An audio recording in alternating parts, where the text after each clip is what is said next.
Ito yung pinakabubong ng aming cottage. Wala, sira-sira na din.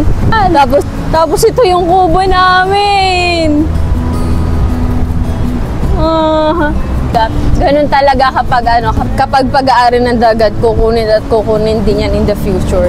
So pasok dito, pasok yung tubig ng dagat dito kagabi sa loob ng kwarto. Sinasabi nga ng iba, dating ng panahon, wala nang putahan na. Kaya dami yung basura dyan, grabe kayo! So, ito, house tour. Matagal na tayo hindi nakapag-vlog dito. So, papakita ko sa inyo yung dati pinapagawa. Yung sa bahay serye dun sa vlog ko. Nung kasali pa ako sa challenge. So, yan. Pero dito, dito. Bakit ang daming tubig dito? So, dati itong tindahan, guys. Pero yan, nawala na, naubos na. So, sila yung pinakabahay nila, guys. So, kagabi nag-evacuate din yung iba sa kanila doon sa amin. Nauga daw ang kanilang bahay. Kasi ano lang to, guys. So, pinaka-tagpi-tagpi lang talaga. Kahoy, mga plywood lang yung kanilang pader. Tapos, may mga tarpaulin, banig. Tagpi-tagpi lang talaga, guys. So, kung gusto niyo mag-donate, guys, ng plywood or ng yero, guys, tatanggapin namin ng maluwag sa puso. What's up, guys? Welcome back to Top Shelf TV's channel. So, for today's vlog, it's November 10. And yan, bibisitahin natin ang ating kubo or ang tabing dagat dahil sa bagyong Uwan. Uwan ba? Uwan. So, grabe, guys. Nakita ko sa picture. Kakauwi ko lang kasi sa Wawa kami natulog kasi walang kuryente dito sa amin kahapon pa. So, ngayon, kakauwi ko lang. So, bisitahin natin yung kubo namin. So, nakita ko sa picture, grabe, sira na yung kubo namin. Nung nakita ko, grabe, ang sakit sa heart kasi sayang yung ginastos doon. Tapos, hindi pa namin nababawi doon yung ginastos kasi, ayan, wala pa nga kaming wala pa kaming mga naging guests simula nung nagawa yun. Dahil bagong-bago lang yung kakagawa lang nun after summer. So, tara, let's go. So, ayan guys, sa tabing dagat na tayo and usually, bakanting lote to, bakante. Tapos ngayon, yan, nandito na nagsiksikan yung mga bangka. So, grabe, sagad na to kapag lumaki pa yung alon, kapag mas lumapit pa, wala na paglalagyan yung mga bangka. So, dahil ayan, kaya na yan. So, yan, sagad na talaga yung mga bangka dito. So, maganda siguro, gagawin nila katulad dati, tatanggalin nila lahat ng mga kati para mag-kasya lahat ng mga bangka. Pero mahirap yan tanggalin eh. Mahirap din ikabit. So, tara. Ito na agad yung dagat, oh. Lapit. Grabe, guys. Napakalakas na hangin. Matadala ako. Grabe, agad yung dagat, oh. Medyo lumayo pa siya ngayong umaga.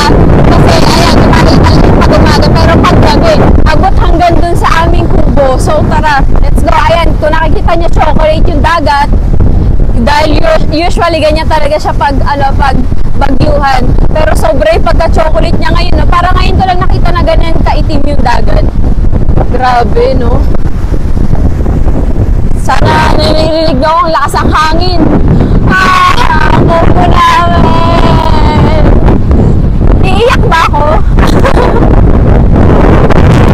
Grabe sa tayo dadaan. Oh my goodness, pati yung tingnan nyo sa lakas ng hangin ng bagyo. Yung puno, oh, natanggal. Ang laki na ng nyog na to. Tapos yun, natanggal pa lang natanggal ng hangin or ng alon. Oh, grabe. Kung nakikita nyo sa mga vlog, meron pa ditong malaking meron pa ditong kubo sa harapan namin ng pinaka-cottage. Pero tinanggal na siya kasi nga nadala din siya ng alon kagabi. So buti na po tayo. Nakikita nyo, oh, ito yung pinakabubong ng aming cottage. Wala, sira-sira na din. Tapos ito yung gate namin, sira na din. Oh my goodness. Ito tayo sa loob. Sakit sa heart. Buti, hindi ko pa napapatiles yun. Kaya, wag na talaga, wag na. Wow, grabe, oh. Yung mga ng talisay. Oh, ang laki ng sanga na to, natanggal. Tapos ito yung kubo namin. Dapat tinatanggal to kasi baka magagamit pa to eh, oh. Dapat dismantle, disassemble na siya eh. So, ayan, guys, ito ang aming kubo. Let's go. Dito, pasok ka. So, ito na siya. Ang laki-laki niyan. Tapos, bagong gawa lang talaga siya. Ngayon, wala, sira-sira na talaga. Ganun talaga kapag, pag-aarin, sabi nga, kapag pag-aarin ng dagat, kukunin din yan in the future. So, ayan, itong flooring niya, sira na din, giba na din. Hindi kasi siya dinaagapan kasi wala ang tatay, umalis, pumunta Alfonso kay Sir Bert, Sir Ronsbert.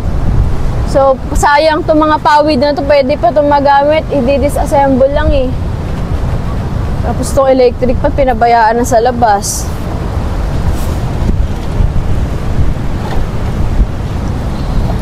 Grabe. Tapos ito yung pinaka-kwarto. Inabot din ng tubig dito kagabi. Ayan guys, kung nakikita nyo, abot dito ang mga basura. So ayan, kita nyo hanggang dito yung mga basura, yung mga lupa, nandito na mga buhangin. So, ang layo niya kapag summer, ang layo na nito pero naabot pa din siya. So, hindi na natin siya mabubuksan kasi nakalak. So, pasok dito. Pasok yung tubig ng dagat dito kagabi sa loob ng kwarto. Grabe. Tara, bisitahin natin yung iba. Tignan natin kung hanggang saan na yung ilog. So, yun guys. Ayan, sagad na din dun yung mga bangka. Doon kay na Kuya dyan. Tara, bisitahin natin si Tolits. Grabe, lakas ang hangin ng payat ko. Nagkakita ako. Kaya, ba't kamusta na? Nadadala ako sa lakas ng hangin eh. O yan, tinanggal na yung mga katig. Ganda mo yung kapak. Kamusta na, Tolits? Nakalabaot! O yan guys, sagad na yung mga bangka dito. Pag tumas pa, wala na pagkaganda. O yan, sila, tinanggal na nila yung mga katig nila. Magkasya-kasya yung mga bangka nila. Let's go.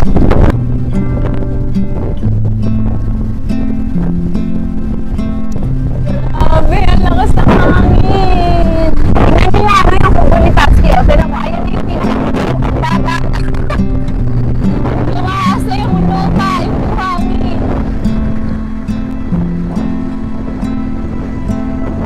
Dito, tabi.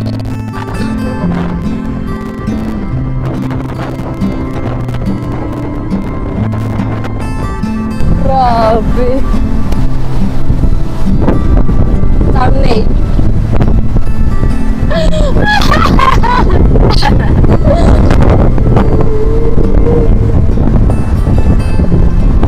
Alright, so tara, punta tayo sa ilog.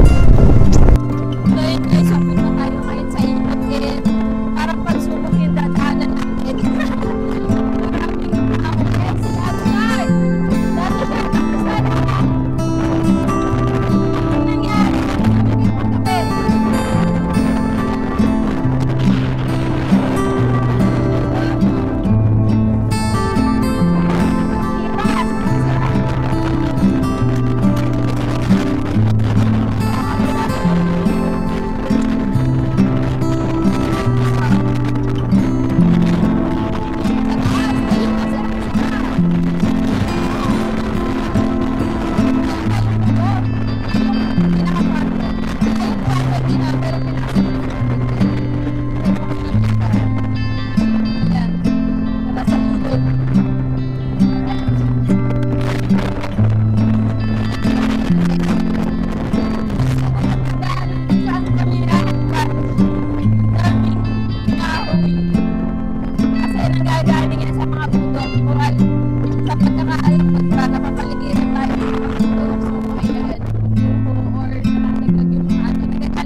Parang wala na tayong dadaan papunta dito na lang tayo. So, ayan si Kuya nakuha siya ng mga pwedeng ibenta. So, hanggang dito na lang kami kasi wala na ako nakikita pagdadaanan namin. Ang layo pa namin sa ilog. Ayun, oh. Pero sa pagkakakita ko, ang laki na din ng bunganga ng ilog. So, grabe. Normally, ganun naman talaga yan kapag bagyuan, lumalaki yung ilog. Pero, nakakagalan, palaki na talaga ng palaki. So, sinasabi nga ng iba, baka pagdating ng panahon, wala nang bukahan na. Dahil nasakop na ng ilog naman talaga. So, tara, balik na ulit tayo. Walang pinaka-problema sa buhay, laro-laro lang. Anong kinakaway-kaway mo dyan? Uy, ang dami niyong basura dyan! Grabe kayo! Kuya Jervin, kamusta na? Ang dami niyong basura dyan! Grabe kayo! Sino? Si Kuya Jervin. Congrats kay Pototski! Congrats! Pinitingnan mo sa bakery.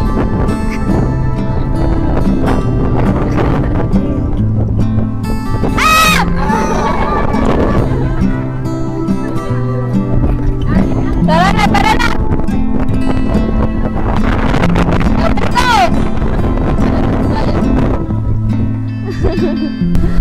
Silipin natin yung pinapagawang bahay ni Nanay Sara. Kung ano nang nangyari. Maganda sana kung nakalipat niya dito yung mga anak ni Nanay Sara. Kasi yung, di ba yung mga anak ni Nanay Sara doon tumitigil sa kubo namin. So pinalikas namin sila kagabi. Maganda sana kung natapos na to, kung naayos na to, pwede sila dito tumuloy. Oh, di ba? So, ito, house tour. Matagal na tayo hindi nakapag-vlog dito. So, papakita ko sa inyo yung dati pinapagawa. Yung sa bahay serye dun sa vlog ko. Nung kasali pa ako sa challenge. So, ito na yung itsura niya. Wow! Pwede na sila dito tumuloy. Flooring na lang talaga ang ano eh. Sa taas, sa kwarto. So, ito yung pinakababa niya. Mataas na siya. Mataas na yung pinaka-flooring niya. Diba? Malamig. So, ayan, tapos na din, nakabit na din ang bintana. Ayan. Diba? Kasi hindi ko alam kung anong purpose ng mga X na nilalagay sa salamin kapag kapag may bagyuhan. Kasi karaniwan may nakikita ko mga X, lalo sa mga establishment, nilalagyan nila yon. Hindi ko alam kung makakabawas ba siya sa pressure ng tubig kapag tumama sa kanila yung impact ng tubig. So, guys, i-educate nyo naman ako sa comment section kung ano talagang pinaka-purpose nun. So, tara, akyat tayo. So, yan. Ito yung hagdan na medyo maano siya. Hindi ko alam, medyo makipot yung pinakabaitang niya. Dito mo, langhap na langhap ang lamig. Ay, ang lamig ang hangin. Tapos pag akyat mo dito sa hagdan, guys, meron ditong may mini restroom dito. So, mahirap siyang puntahan. Dapat, kailangan pa itong lagyan dapat ng railings. Hindi ko alam kung anong plano dito. Pero ayan, CR yun. Diba? Tapos, ayan, meron na ditong bato spring. Tapos ito yung pinaka-kwarto. Na na agad siya, oh. Nabasa na agad. So, ayan, meron din bintana dito. Yeah! Yeah! Nabasa na agad. So, itong semento, baka nabasa na din to. Adhesive pala to. So, ayan.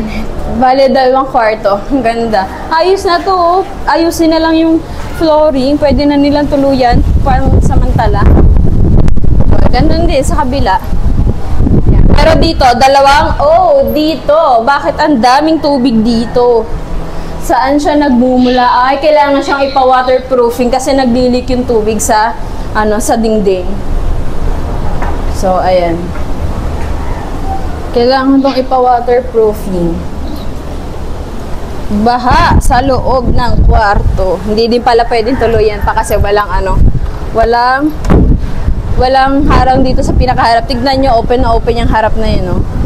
So, mali pala ako. Hindi pa pala siya pwedeng tuluyan kasi napasok pa yung tubig sa pinakakwarto. So, ayan, open yan. Hindi ko alam kung anong gagawin dyan.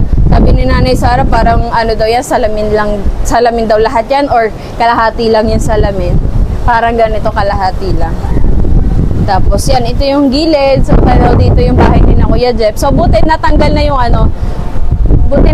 yung pinaka-andam yun dyan na nakahang sa second floor or third floor nila. Kasi pwede siyang, may nag-comment pwede siyang ibalibag ng hangin. So, buti tinanggal na nila.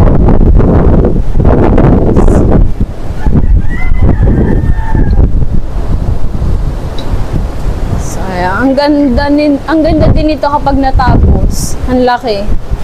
Hindi ko alam kung bakit hindi nakasagad itong mga poste sa dulo. Kung bakit nasa gitna siya. Tingnan nyo, meron siyang space dito.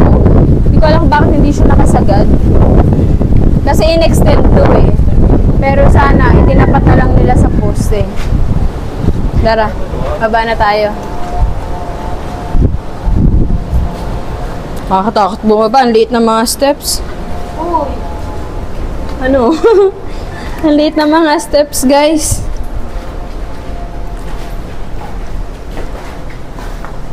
Dito, sa baba, pwede silang tumigil dito. So, yun. Let's go. Ating kamag-anak dito, kamustahin naman natin. Kamusta, guys? Hindi naman nilipad ang inyong bubong? Hindi na, mamatay ka na. Para si Antukin, lagi ng tulog. Lagi ng tulog! Paano kinalalo? Lagi pang tulog. Maya, manas ka na dyan.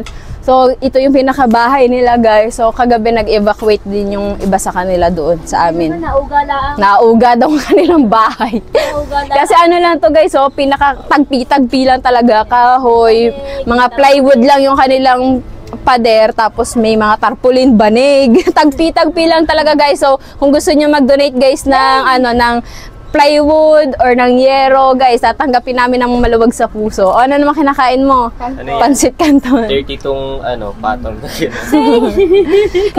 Hindi pwede magtayo ng hindi ko alam kung pwede sila magtayo ng bato.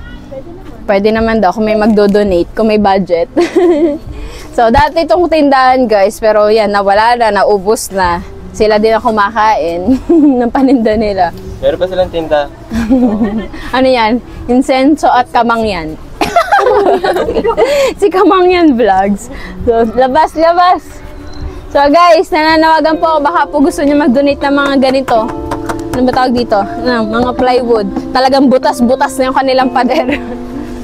Alright.